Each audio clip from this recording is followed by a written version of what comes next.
નમસ્કાર, વડિયાના વાવડમાં આપનું હાર્દિક સ્વાગત છે।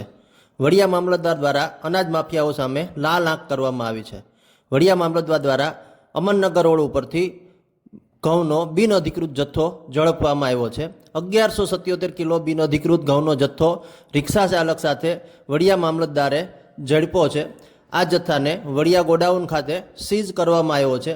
આ ઘટનાથી વડિયા વિસ્તારના અનાજ માફિયાઓમાં ફફડાટ ફેલાયો છે અને આ ઘટનામાં 2 ઈસમો સામે વડિયા મામલતદાર દ્વારા કાર્યવાહી કરવામાં આવી છે।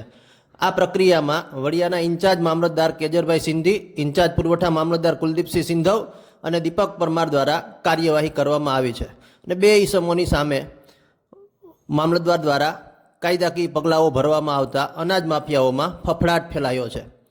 વડિયાના અમનનગર રોડ ઉપરથી બિનઅધિકૃત અનાજનો જથ્થો વડિયા મામલતદારે ઝડપ્યો છે। અનાજ માફિયાઓમાં ફફડાટ ફેલાયો છે।